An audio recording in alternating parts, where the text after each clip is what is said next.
Bienvenue pour coéchanger sur la suite de la discussion à propos de la mission, vision, valeur, commencée au 10e podcast.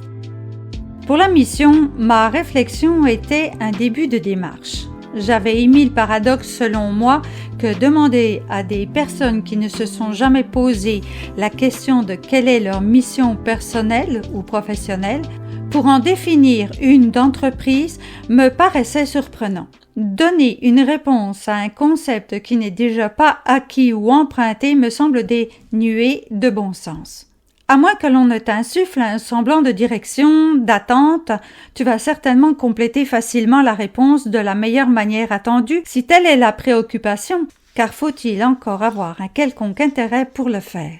Mon intention n'est pas de reprendre les idées de ce podcast. Cependant, j'avoue avoir de plus en plus d'inconfort à poursuivre ce raisonnement de la façon habituelle, et je vais être plus claire. Prenons la métaphore du voyage que tu rêves de faire depuis longtemps.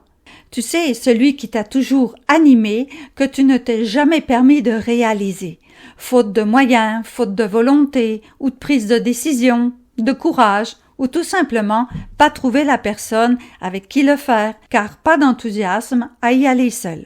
Bref, toutes ces raisons, et bien d'autres, sont sans importance. Le détail à retenir, c'est que tu sais que ce voyage est important pour toi, qu'il représente beaucoup de choses personnelles selon tes goûts, tes aspirations, tes attirances, voire une certaine symbolique inconsciente.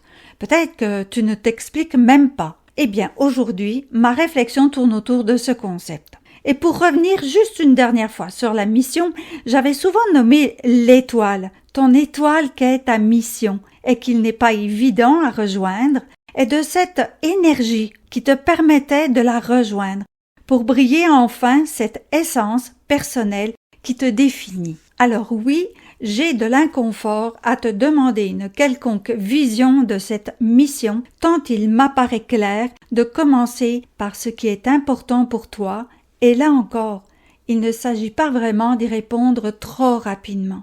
Tu sais à quel point nos habitudes de penser et fonctionner peuvent conditionner nos comportements, ces automatismes pour lesquels nous ne sommes qu'à moitié ou peu conscients quand ce n'est pas du tout. J'ai écrit une brève recherche sur Google pour étoffer ma réflexion et je ris intérieurement de lire l'énoncé de mission personnelle qui est en première ligne de la recherche. Écoute et prends quelques instants après pour y réfléchir ou encore comparer ce que tu aurais mis à la place. Voilà. Mission. Je veux être une personne convenable, respectée par ma famille, mes amis, mes proches et mon entourage. Malgré mes imperfections, je tiens à apporter une contribution positive. Mon travail reflète mes valeurs et me permet de voyager beaucoup et d'améliorer la vie des autres. As-tu apprécié ce genre d'énoncé? Est-ce que quelque chose t'a interpellé? As-tu le temps d'y faire des comparaisons ou des constatations par rapport à celui que tu aurais éventuellement énoncé?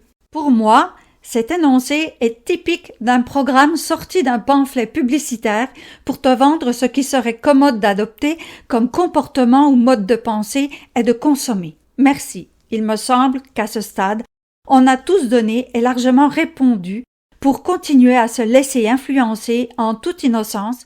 C'est quoi une personne convenable? Et quelle mission il y a à être convenable? Est-ce que c'est pour soi ou pour les autres? Contribution positive est très large. De quelle façon? Comment je le fais? Un travail qui reflète mes valeurs. Il sera important de nommer ces valeurs pour toi le jour où tu énonceras ta mission. C'est le plus important à ce niveau.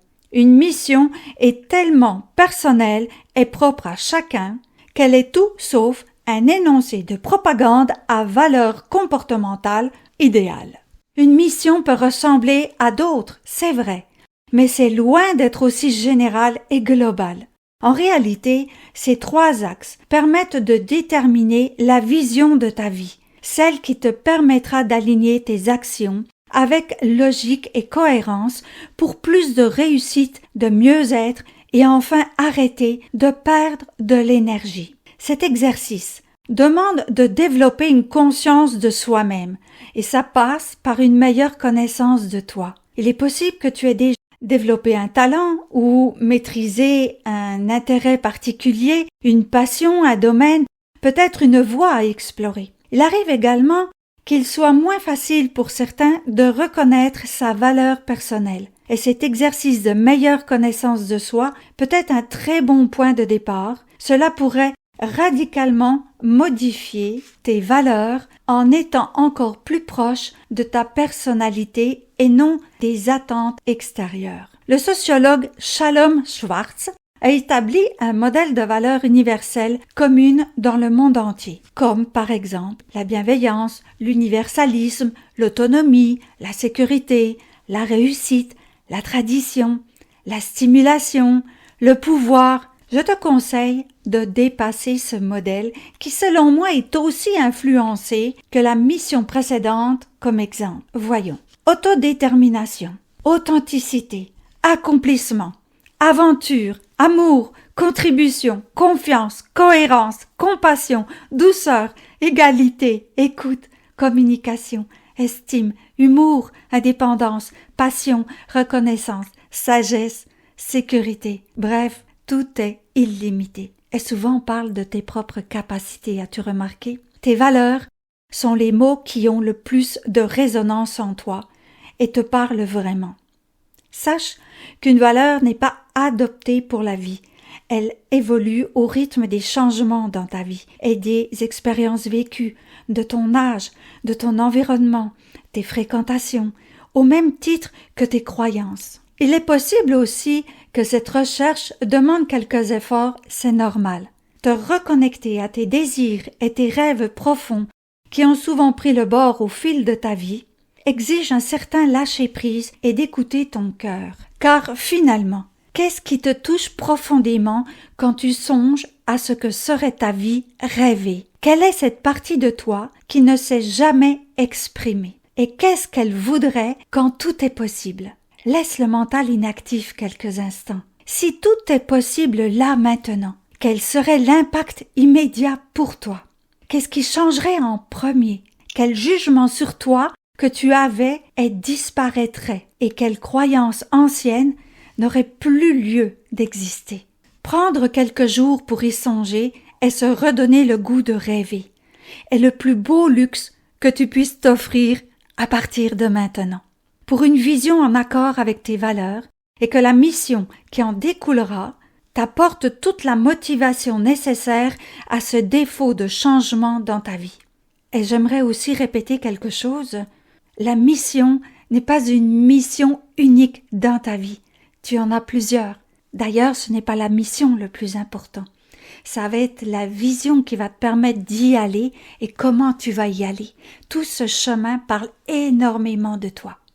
Quand les croyances sont de mieux en mieux définies ou claires, vérifie par la même occasion avec la visualisation ce qui est encore à améliorer ou augmenter.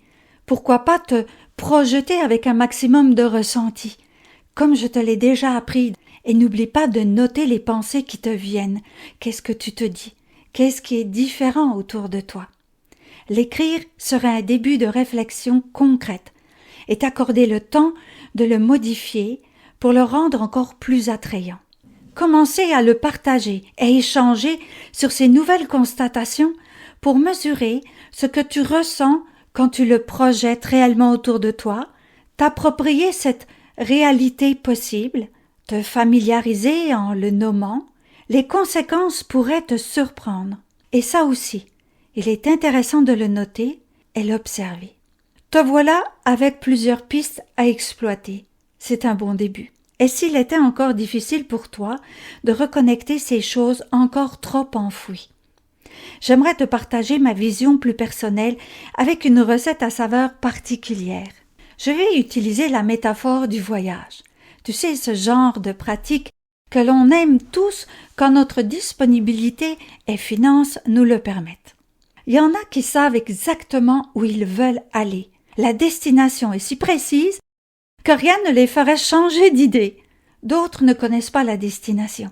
Une chose est certaine, ils partiront par leurs propres moyens et camperont à mesure qu'ils avanceront. Et il y en a pour qui rien de tout ça ne convient. Tout ce qu'ils veulent, c'est être sur l'eau, quel que soit le lieu, pourvu qu'ils flottent au soleil sur un océan bleu. En dernier, je proposerai ces personnes qui ont un tas d'exigences au départ. La destination est modulable, à condition de soleil, de montagne. L'habitat est également flexible, mais pas de tente. Et le voyage ne doit pas être en avion, pour cause de panique, quand le déplacement ne doit pas prendre plus d'une demi-journée. Et voilà, au moins 4 pistes de réflexion très différentes. Et toutes valables. En fait, si je réduis à quelques concepts. Pour certains, la vision de la destination est très rapide. Pour d'autres, la manière de s'y rendre est importante. Et pour d'autres encore, l'environnement est leur seule exigence. Et en final, une liste de contraintes, voire de caractéristiques de départ, va rapidement restreindre et définir les possibilités pour éliminer le reste. Et toi, tu es plutôt quelle méthode? J'aimerais en ajouter une. Elle parle tellement de moi. Pourquoi je choisis ça? Pourquoi je vais là? Ce pourquoi est mon moteur de motivation personnelle et a déjà bien fait rire certaines personnes. Le reste est adaptable selon mes critères. Je vais adapter mes critères à mon pourquoi. En fait, pour faire court, il se peut que cette recherche se réduise au départ à quoi? Ce qui est important pour toi. Comment? La manière de le faire. Et pourquoi? Pour donner du sens à ce que tu fais. Et en dernier, si c'est trop difficile encore, par élimination. Il est vrai que l'on sait souvent ce que l'on ne veut pas. En premier d'ailleurs, quand vient le temps de mieux se connaître enfin et de savoir ce que l'on veut. Voilà. J'espère que ces instants partagés à discuter de mission, vision, valeur, au-delà du rôle beaucoup plus fréquent que ces 3 mots ont dans les entreprises, vont te permettre à toi aussi de faire ce premier pas ou de continuer cette réflexion. Ce chemin déjà emprunté, et si c'est déjà fait, il est toujours possible de s'y pencher à nouveau et confirmer ou valider que tout est encore OK. Sinon, eh bien, tu peux aussi faire des changements pour encore plus de satisfaction et d'évolution. À très bientôt.